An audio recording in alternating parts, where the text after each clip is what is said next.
most traumatic, aversive, and humanizing form of human rights violation. It is a serious public health problem and has profound short and long-term impact on physical and mental health. And it's also a risk factor for increased suicide, HIV infection, and also problems of fistula, among others in the region.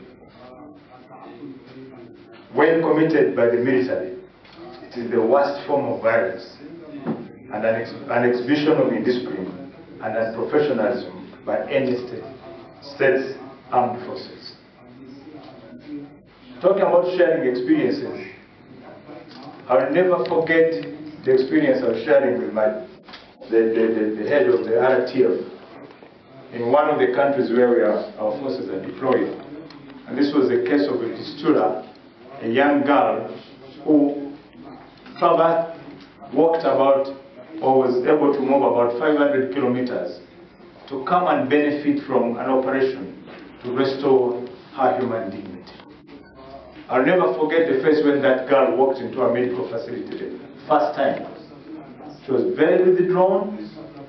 She had lost hope about life, but it was a different face 3 weeks down the lane when the problem had been addressed. It's very traumatizing, this kind of positions. The crimes of sexual violence in conflict can be contextualized in a myriad of facts. In the military, they view that women are part of spoils in courts of war to which soldiers are entitled. This deeply entrenched in this misconception is the idea that women are property available for victorious warriors. There was that misconception about what soldiering is all about, that soldiering is all about women, war, and wine, which of course was a wrong conception, very wrong notion. That's not what makes the military. That's not what makes the guys in uniform. We are more than that. The mythical reason that sexual violence occurs to subdue men and communities' pride is also ill-founded. Driven by the view that men have failed to protect their own women. Again, sharing experiences. Here in Uganda in the 1980s and 90s. 1980s, during the time when our country was at the brink of being a failed state. Men had lost dignity. That the armed, unfortunately by then there were government forces, that they would get into a home and the wife would tell the husband that run and hide, the men have come. So the husband was no longer a man, the others were the men. During that time, men experienced and witnessed their wives being raped as they stood by, and men lost dignity. It was that bad. Also, this can at times be used as a weapon of war. Rape of women and men is often used as a method of warfare, as a form of attack on the enemy, typifying the conquest and degradation of its women or men captured as fighters. Similarly, sexual violence is used as a means of inflicting terror upon the population at large. It can shatter communities and drive people out of their homes. In our country, again, some of those areas where this was happening, people moved and left their homes free because of the fear, because of the trauma of what was happening to their women, not only wives but also children, girl children at that. In another context, sexual violence can also be part of a genocidal strategy. It can inflict life-threatening bodily and mental harm and form part of conditions imposed to bring about the ultimate destruction of an entire group of people. Particular to this training, sexual violence during conflict and in peacetime continues to be underreported because of the risks, the threats, and the trauma faced by those who come forward. These risks affect not only the survivors, but also witnesses, human rights defenders, service providers, journalists, justice officials, and others who seek to secure the sexual violence, who need to ensure that sexual violence is no longer suffered in silence. Should we therefore keep quiet? The answer is no. And I'll base that on this quote, and I quote, "The world suffers a lot, not because of the violence of the bad people, but because of the silence of the many good people," unquote. That was by Napoleon. If we can go out and speak out, this menace can get out of the way. If we keep silent, we promote it. Despite the political momentum and visibility gained in recent years, the reality on the ground is that many governments have not been able to create an environment in which survivors feel safe to report sexual violence. The fear of stigmatization and reprisal is almost universal and often compounded by a sense of futility stemming from the limited services available and the painfully slow pace of the justice system. We have seen cases where kids who have suffered these sexual abuses are put in court and asked very embarrassing questions. And in many cases, such children break down. However, it is important to know that Uganda and the member states of the Great Lakes region are, in addition to national laws, signatories to the international humanitarian law and other legal instruments and conventions that address sexual violence and crimes against humanity.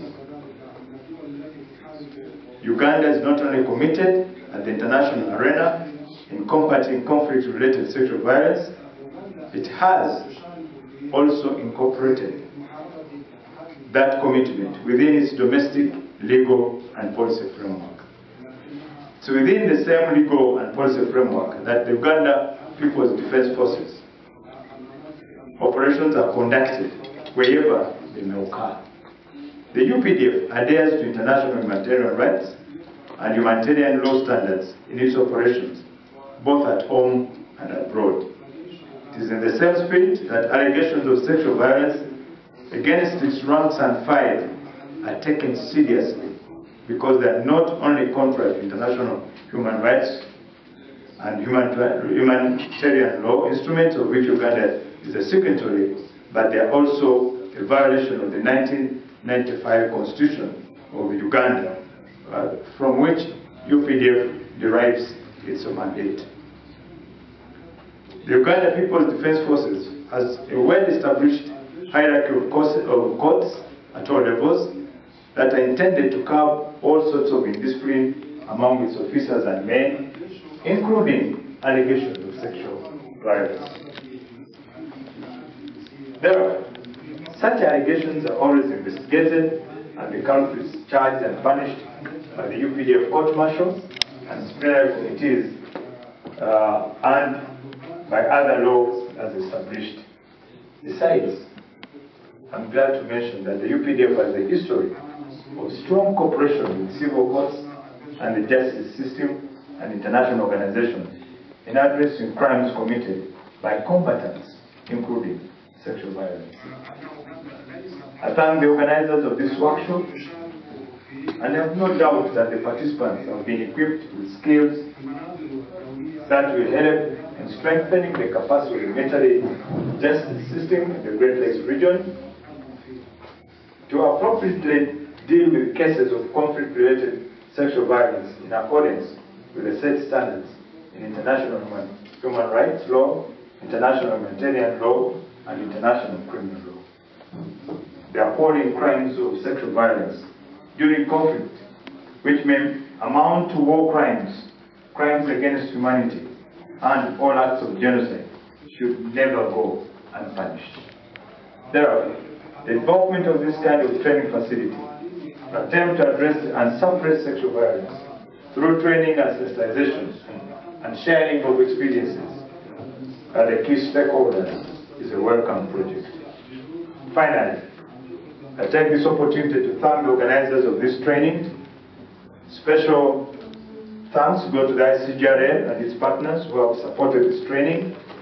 Mr. Nathan Biamkama, thank you very much. The Acting Director of the RTF. Mr. Zahinda, the team leader. I was wondering whether it's not a Ugandan, he said it's a Congolese. And all the panelists and experts and presenters and speakers for sharing with the participants your vast experiences and expertise in tackling sexual violence as a real threat to regional peace and security. I congratulate all of you, the participants, upon successfully completing and for making this training a success through your valuable contributions and active participation. I encourage you to sustain a strong regional network in sharing information and supporting the RTF in tackling sexual violence and supporting national armies to build strong justice systems to effectively prevent, investigate, analyze, and prosecute such crimes and protect victims. These, I feel, are critical functions of the justice system. Allow me to renew the UPDF's commitment to combating and eliminating and preventing all forms of conflict-related sexual violence. I wish you a safe journey as you return back home to your respective countries, but I would want to make an appeal that before you leave, please take a trip to Jinja and see the source of the Nile. Many of you have read it in the books.